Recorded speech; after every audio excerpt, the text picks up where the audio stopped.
Bonsoir à toutes et à tous, il est 22 heures et nous sommes le mardi 19 juillet. Voici les titres de l'actualité de ce soir.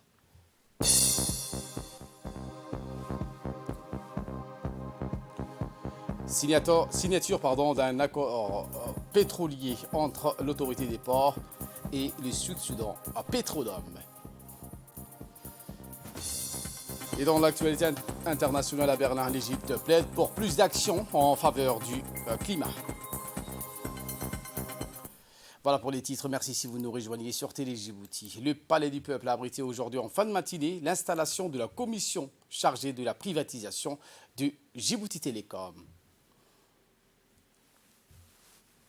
Un premier contact entre ces nouveaux membres composés du ministre de l'économie et des finances chargé de l'industrie, M. Ilyas Moussa Dawale, qui a présidé cette dite commission, l'argentier de la République de Djibouti, M. Isman Ibrahim Roblé, le ministre de la Communication chargé des postes et des télécommunications, Radouane Abdullahi Badon, le conseiller économique du président de la République, le directeur du Fonds souverain et d'autres grands commis de l'État. Après cette brève présentation de chaque membre à présent, le ministre de l'économie et des finances a posé les jalons de la mission de cette commission sur son agenda, les grandes actions à laquelle la commission devra s'atteler, c'est-à-dire de veiller à la régularité du déroulement des opérations de privatisation, tant aspects juridiques, administratifs et autres. C'est ce qu'a précisé le ministre de l'économie et des finances, que je vous propose de les suivre.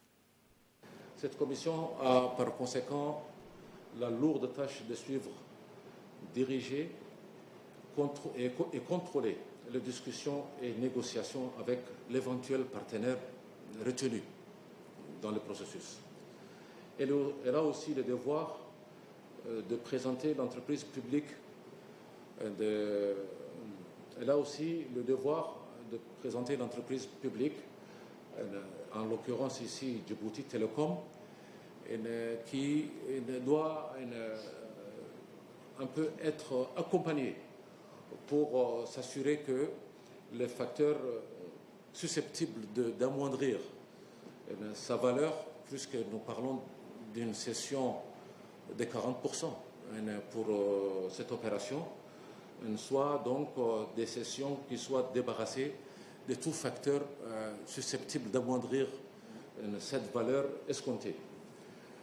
Cette commission, aujourd'hui installée, a par ailleurs la lourde tâche de préparer les documents importants qui seront les bases juridiques de la joint venture future, notamment le pacte d'actionnariat, la stratégie d'investissement, parce qu'il va falloir discuter avec les potentiels partenaires retenus, toute la stratégie donc d'investissement de ces partenaires potentiels.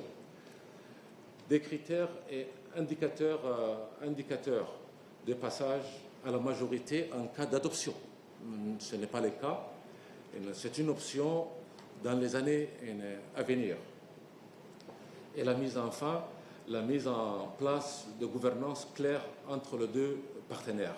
Donc, c'est-à-dire le partenaire stratégique extérieur et l'acteur national.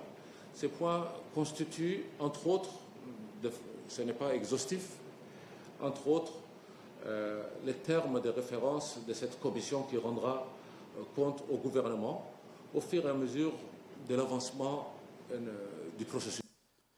En bref et en image, le ministre de l'Énergie chargé des ressources naturelles, M. Younis Ali Guidi, a reçu dans son cabinet le président fondateur du groupe émirati Amea Power, spécialisé dans la construction de maintenance et l'exploitation des infrastructures énergétiques, M. Al-Nawas, accompagné du CEO du groupe, Basma Bentayer.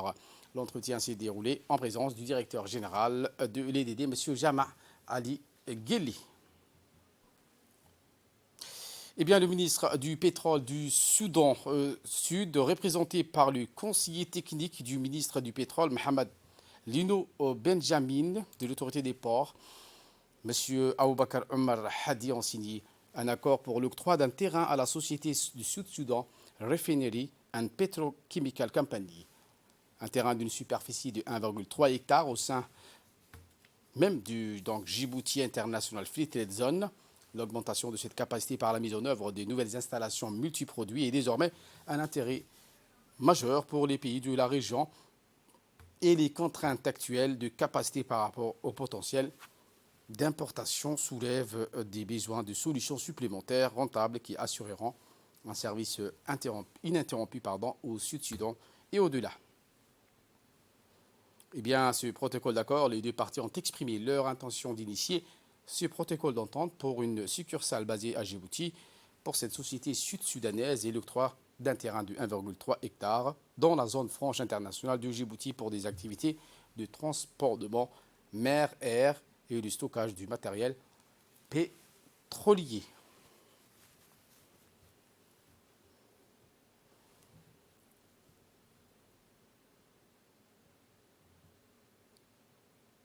Pour plus de précisions, écoutons le président de l'autorité des ports et des zones franches. It's a very good opportunity to receive today this business community from South Sudan.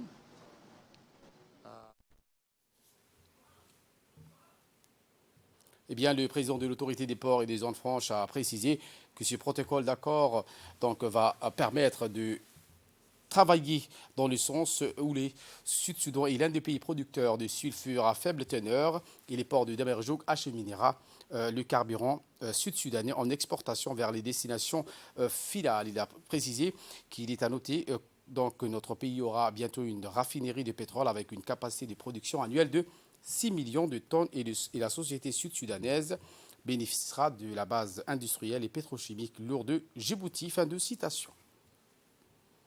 Eh bien, dans l'après-midi, cette délégation sud-soudanaise, accompagnée du chargé d'affaires de l'ambassade de Djibouti au Sud-Soudan, basé à Juba, M. Hassan Roble Mahmoud, ont effectué une visite guidée dans le Djibouti Demerjouk Industrial Development, notamment à la jetée pétrolière.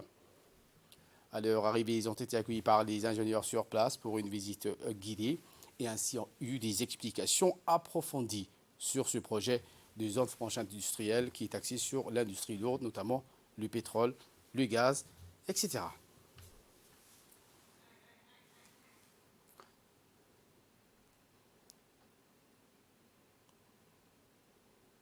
Et voilà qui nous amène de parler de cette cérémonie de remise de prix du lauréat de la 9e édition de Qassaïd. Eh bien, une cérémonie de remise de prix au lauréat du concours de la 9e édition de Qassaïd a eu lieu au Sheraton Hotel en présence de la ministre de la Jeunesse et de la Culture, Dr Hibo Moumine Assoui. Après les présentations du motif de la rencontre, M. Saïd Elmi Boudine a passé donc en revue la riche diversité linguistique avec le traditionnel et la modernité qui a égayé et retenu l'intention du grand public dans une ambiance festive. Les lauréats de ces compétitions ont reçu des mains des responsables présents le prix et les attestations selon les mérites et les efforts consentis, suivant la délibération d'un jury assigné à départager les concurrents. Enfin, une photo de famille a clôturé cette séance dans une atmosphère bon enfant, pleine d'allégresse.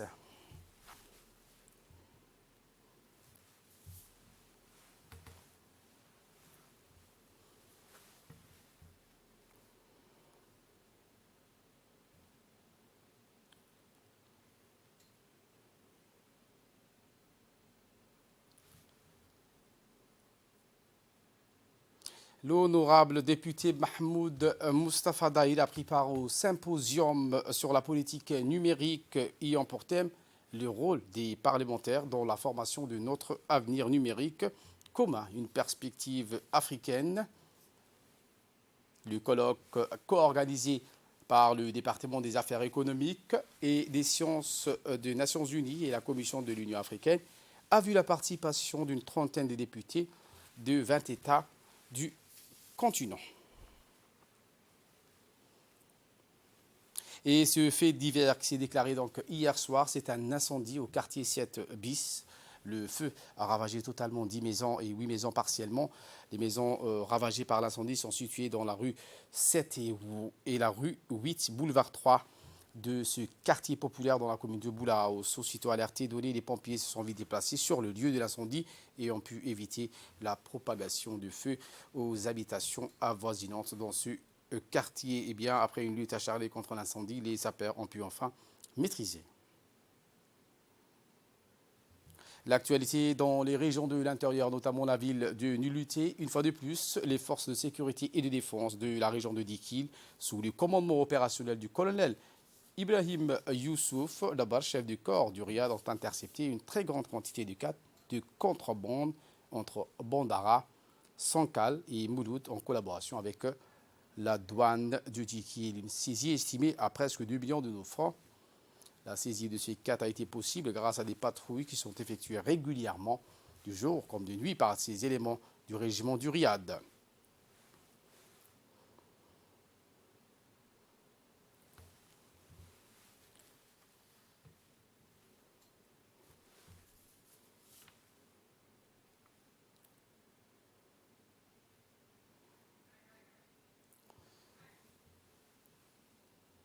Au nord du pays, plus précisément à Tajoura, de Sagalou à Assaguila, en passant par Kalaf, les journées de samedi et dimanche ont été marquées par une importante manifestation sportive à caractère traditionnel. En plus des sports collectifs et de natation, les organisateurs du SES, avec plus des associations locales, ont souhaité mettre l'accent sur le jeu traditionnel, qu'il s'agisse de la lutte et d'autres jeux. Plusieurs jeunes, bien que surpris et enthousiasmés, y arrivent, se sont distingués et raflé tous les trophées. Le but est de revitaliser la transmission des connaissances et des savoir-faire liés aux jeux de table et de balles traditionnels. À travers ces manifestations, le SES entend valoriser et surtout professionnaliser les jeux traditionnels.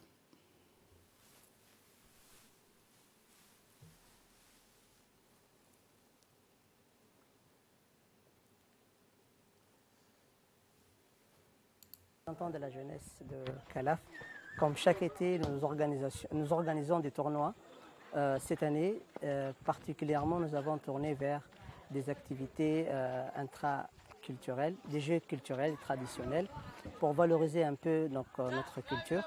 L'ASDK organise chaque été, sous l'égide du secrétaire d'État aux sports, des activités sportives pour que les jeunes en vacances ici s'épanouissent et ils s'épanouissent. Donc nous remercions amplement le secrétaire d'État aux sports pour l'appui logistique et technique pour que chaque année cela persévère et que les activités continuent pour que les jeunes ne s'élancent pas dans l'oisiveté et dans la drogue. Donc nous remercions amplement le secrétaire d'État à la jeunesse, aux sports. Et en nouvelle du monde cette fois, à Berlin, l'Égypte plaide pour plus d'actions en faveur du climat, booster les négociations sur le changement climatique. Tel est l'enjeu de cette 12e conférence internationale sur le climat qui s'est ouverte à Berlin hier en Allemagne. À 100 jours de la COP27, c'est la conférence des Nations Unies sur le climat à Sharm el-Sheikh. Les autorités égyptiennes tirent la sonnette d'alarme. Dans la capitale allemande, le président égyptien a mis en avant les effets du changement climatique pour les pays africains, alors que les 100 milliards de dollars promis en 2020 aux pays pauvres se font toujours attendre. Voilà pour l'essentiel de ce 22h. Merci à vous de nous avoir suivis et très bon suivi des programmes sur Télé Djibouti.